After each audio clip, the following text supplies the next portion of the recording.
Hello everyone, welcome to a new episode of Breaking the Barriers by Khale Logistics Solutions. And today we have a beloved CEO, co-founder and director Mr. Amar More, who is going to share his inspirational journey and he is going to share some of his personal experiences as well. Sir, thank you so much for joining with us today. Oh, thank you for having me. It's always a pleasure talking to the team members. Thank you, sir. So are we ready for today? Yeah, absolutely. Yeah.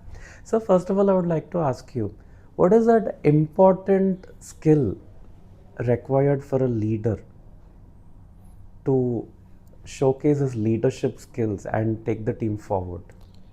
See, leadership is all about ability to guide, inspire, and influence, people.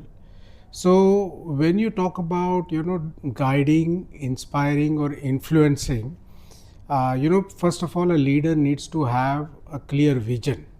Because a leader should know where is he taking the team and how, right? So having a vision is a very important aspect of leadership. Second is you have a vision, but if you're not able to communicate that clearly, then things are not going to work out. So communication skills in terms of communicating your vision, to the team so that they understand, how we are going to get there. Number three, when in that journey of getting to or achieving our vision, you will have several setbacks, right? But a leader will have to be resilient. So that's another important aspect of leadership. So you should have the resiliency to stand up and start walking or running again, right? So I think when you're talking about leadership or a leader, these are some of the key attributes that one should be focusing on. And I guess this is something which drives change. So really being able to inspire people to get things done is extremely important from a leadership perspective. That's really nice to know, sir. And sir, leaders are always in a chaos. They troubleshoot. They always are in a mode to firefight. In that case, how do leaders like you, for example, how do you balance the short-term task and the long-term goals that you have in mind? No, this is a great question because anything that you're doing, if you're a leader who has a very clear vision, then you know where the organization is going to be 5 years down the line. Then you break it down into how things are going to pan out on a yearly basis. Then you break it down on a monthly basis, and then that has to be broken down to what you need to do today, here, and now, right? So it's extremely important that this whole alignment to a long term vision has to be established, and it should be guiding all the short term activities. And that is something, if that is done effectively, then the chaos, and make no mistake, chaos will be there because things will not always go as per your plan. And that's where you have to be flexible, adaptable. But if your short term actions are aligned to your long term vision, then the chances of success are quite high, right? So I would always say that this whole balance, and it's as they say, you shouldn't be missing woods for the trees. So if you're driven by just short term actions, you'll be missing the big picture. But what you're doing in short term is aligned to what the long term objectives are, then you're moving towards success. Yeah, it's nice to know, sir. And sir, adaptability is a skill for anyone in the logistics industry as such, and pandemic taught us what is adaptability. So as a leader, how do you define adaptability? And we have driven some of the biggest business continuity adaptability as a campaign for the industry. So would you like to talk something about that? No, absolutely, absolutely. And pandemic, changed a lot of things. And obviously, during that period, we had to innovate. We had to make sure that our own team is able to work from wherever they are. We had to make sure that our customers, and we all should be very proud that we are all part of an industry that moved masks, that moved vaccines, that moved medicines during those difficult times, and probably saved 1 million lives more during that period.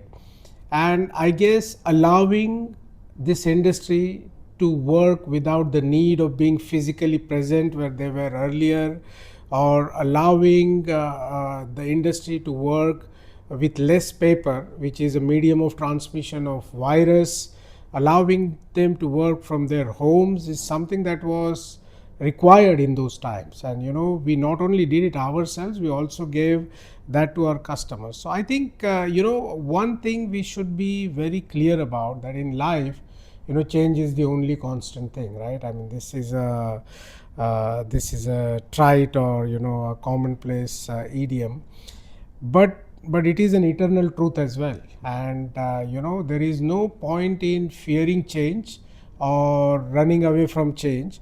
If you embrace change and if you lead change, which is what we showed during pandemic, and in those times we really grew much faster than any other time in our journey, right?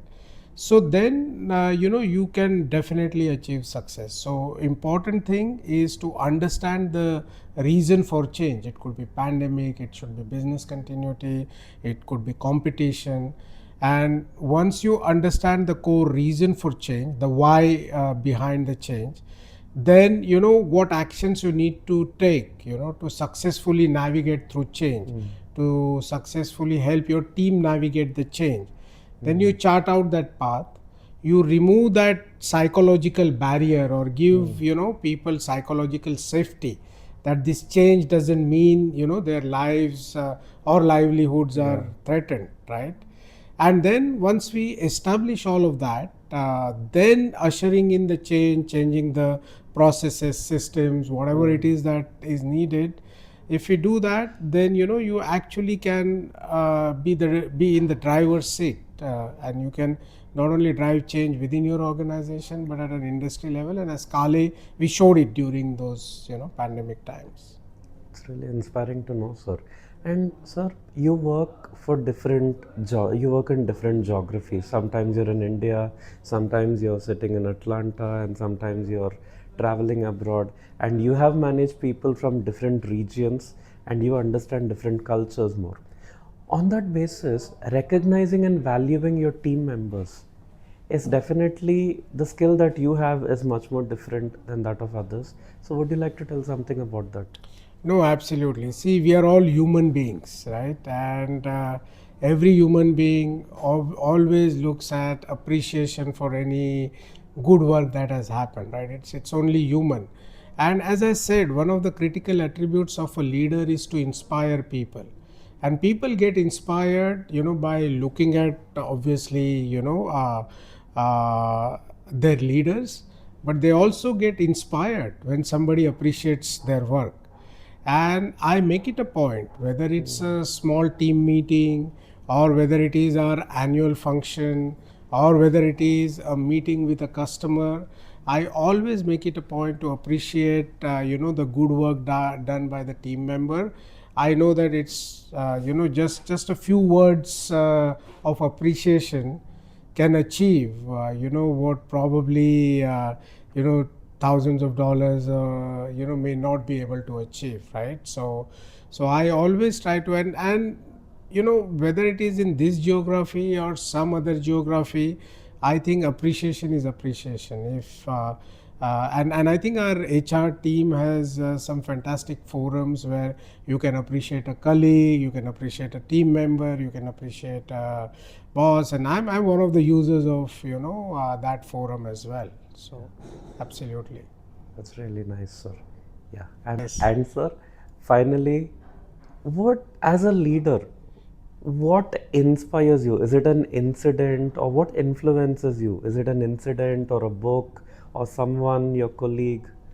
No, a lot of things. I mean, I love to read, autobiographies, which are very inspiring. I watch documentaries, especially of, sports people or business people, and, those are very inspiring. And one of the books that has inspired me quite a lot is autobiography of a cricketer. There was a great cricketer from Australia called Steve Waugh, and he was an Australian captain as well. And he has a book called out of my comfort zone, and it perfectly summarizes, what a leader needs to face and what a leader faces all the time, where you either are out of your comfort zone or you need to take yourself out of a comfort zone, to be able to achieve what you want to achieve. So absolutely, I mean, I look for any source of inspiration or motivation that's available out there, and like to keep myself continuously inspired and motivated. Yes. That's really nice, sir. A lot of information, a lot of insights to ponder upon. We believe it is useful for everyone as well, and we believe all of you knew the personal side of Amar, sir. Thank you so much for joining with us today, and keep watching for more. We have more such leaders coming in. Thank you. Yeah. Thank you very much, Arvind.